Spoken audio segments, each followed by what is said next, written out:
Are you ready to have your website get found by the right people? Are you looking to rank at the top of Google so you get more traffic to your website? Are you ready to learn how to use SEO and content marketing to grow your organic traffic?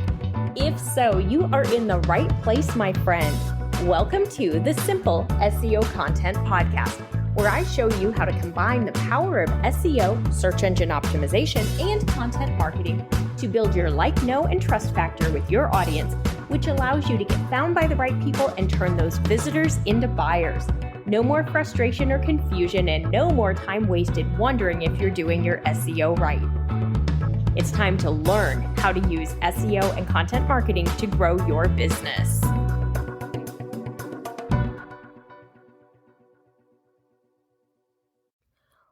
What if everything you think you know about SEO and keywords right now is wrong? Whew. It probably is.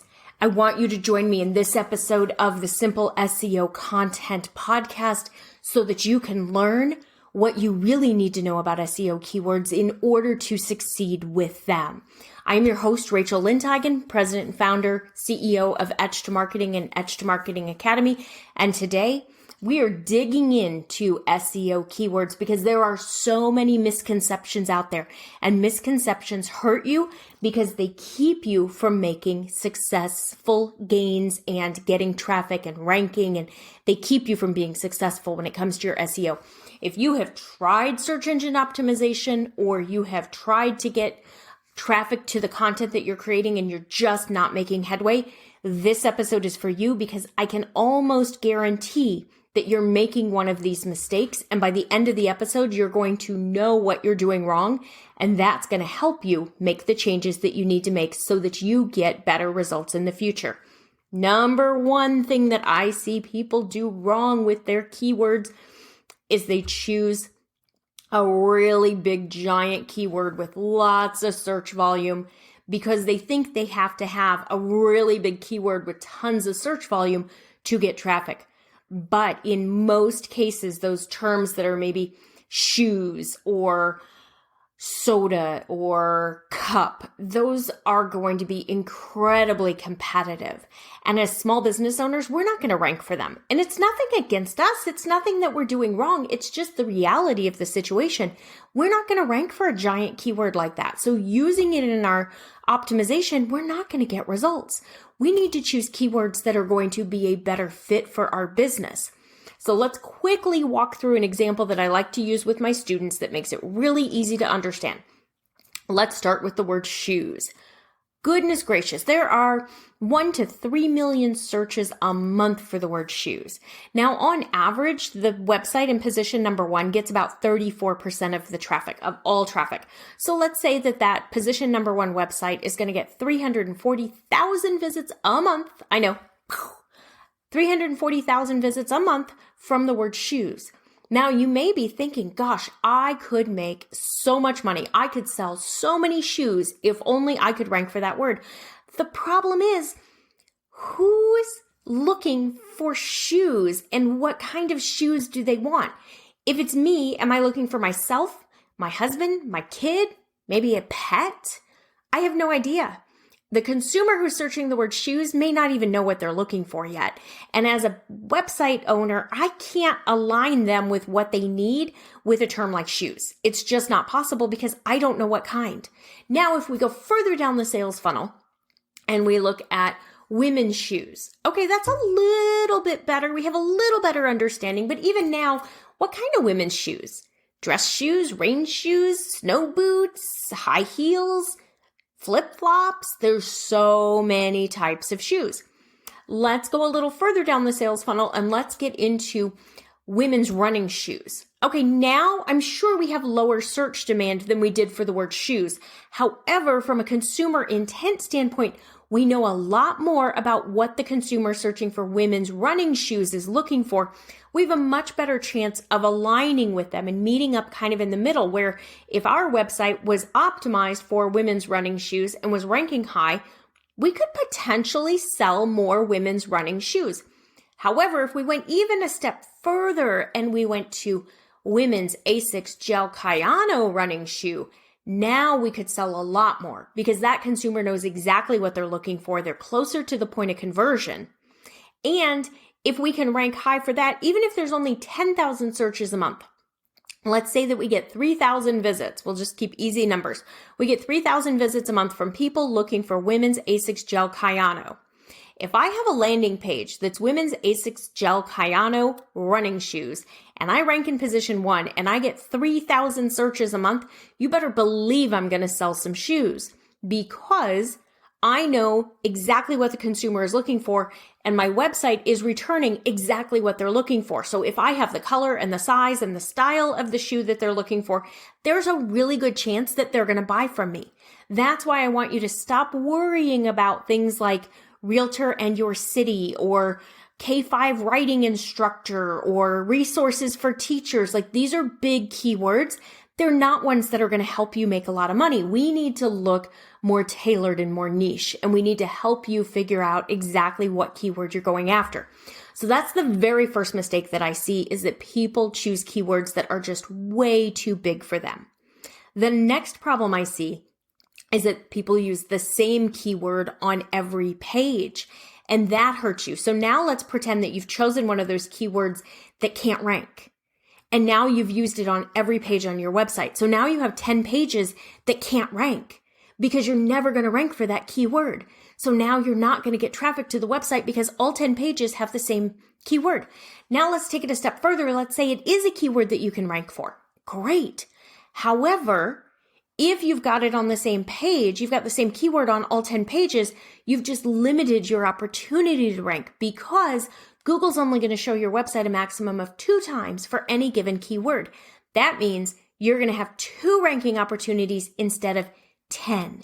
This, my friend, is why you've got to understand how keywords work, how to choose them, where to use them, and what to do with them to make sure that you get traffic from Google. Because remember, search engine optimization, that brings the relevant, targeted traffic to our websites. That is our know factor in like, know, and trust. We need people to know about us. We need traffic to come to our website. And in order to get it, we have to use the right keywords. So search volume, right now, I want you to kind of wipe away everything you've ever thought about search volume. The search volume is not the most important thing when it comes to choosing a keyword. Absolutely not. The most important factors are, does my client, does my ideal customer use this keyword? And can my website rank for this keyword? I promise you, if you choose keywords that your ideal customer uses, that your website can rank for, you will get more traffic and you will make more sales because you're bringing targeted, relevant traffic to your site. You're ranking high in Google search results. You're getting the clicks and people are finding what they need. Focus on what your customer wants and choose a keyword that your website can rank for. If you want to learn how to determine if your keyword can rank, if your website can rank for a specific keyword, I teach that in my free class. Make sure you request that. I'll put it in the show notes for you so that you can get access to that. Then you want to make sure that you are using your keyword in all the places that Google is going to look for. So Google looks for your keyword in very specific SEO elements. And that is how Google understands what your website is about and can determine how they're going to rank you. So Google is going to look at your title tag, your meta description, your URL, your copy, your image file name, your header tags. Google is going to look for a keyword in all those areas. You want to make sure you're using the same keyword in all of those areas so it continues to signal to Google, this is what my page is about. Please show me to people who want information on this. If you don't yet have a copy of my SEO Content Quick Start Guide, request that from the link in the notes. It's going to walk you through exactly what to do for Google and where to use your keyword on each page or blog post that you create. And it has a checklist at the end of it that you can use to verify that you've done it right. Make sure, above all, you can rank for the keyword and your ideal customer uses the keyword. So if you have brand terms and you're sitting here thinking, people ask me about the wrong term all the time, I want you to take note of that. Just because you refer to it as something does not mean that's the term that your ideal customer uses. I dealt with this a lot when I was in the corporate world. I had one client in particular, large outdoor retailer, locations everywhere, sold in every store you can think of. They didn't sell backpacks. They sold day packs. The problem is consumers don't buy day packs. They buy backpacks. So we weren't getting the rankings that we needed to get. We weren't making the sales because they were using a term that their consumer didn't use. Once we were able to show the data and show people don't search day packs, they search backpacks. People don't buy day packs, they buy backpacks. We were able to make the change on the website. They actually changed the brand term and made them backpacks so that they were more search friendly. And you know what? Their rankings improved because now they were using the term that they wanted to rank for and the term their ideal customer was using. And in their instance, it was a keyword they could rank for. So they were showing up at the top of Google for the word backpacks. Now, if you're not sure if you're on the right track with your keyword or not, think about the keyword you're considering using. Go to Google, put it in the search bar, and look to see who shows up on page 1, positions 1 through 10. And then look at positions 1, 2, and 3 the closest because those are the ones that are getting the majority of the traffic.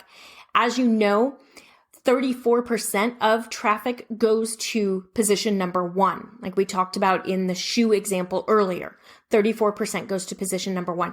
A combined 60% goes to positions 1, 2, and 3, which means if you want traffic from a term, you really need to be as high as possible on page 1. Page 2 doesn't count. 99% of searchers never go to page 2. You have to be on page 1. So if you go to Google and you look at the results and all the websites on page 1 at the top are huge. Like they're big competitors. If they had stores, they'd be at the mall. They're huge brands.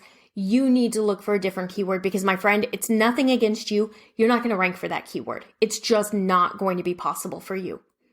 Now, if you go to Google and you see websites that are really similar to you, you're probably on the right track. If you see local competitors, sites that are from businesses about the size of yours, if you're in a local area and you're using your localization as well, then you're probably on the right track and you want to keep going from there. You can use different keyword research tools to find search volume, to find ideas, opportunities. There are some plugins that I use when I'm searching that I teach my students about. Use whatever keyword research tool you want. It does not matter to me. They should all have the same data from Google. So use the one that you're the most comfortable with, but do some keyword research. Verify in Google to make sure that what you're seeing in the research tool is representative of what you actually see in the search results. Sometimes a tool will tell you there's low competition, or it'll give you a green light, or it'll say it's a great keyword for you. And you go to Google and there's no way that you're at all similar to the websites that are on the search results. Start over. Don't trust the data in that tool. If it tells you something different than what Google shows you, Google is the source. Trust Google. Because you want your search engine optimization to work, because that's how you're going to get traffic to your website and you're going to build your no factor. You have to choose keywords that your website can rank for. So, quick refresher, 1 keyword per page. Make sure it's the keyword that your ideal customer is using. And above all, make sure it's a keyword that you can rank for. If you want to learn more about this, take my free class and get the SEO Content Quick Start Guide. The links are in the notes. I hope you found this lesson super helpful, and I will see you here next week. Bye for now.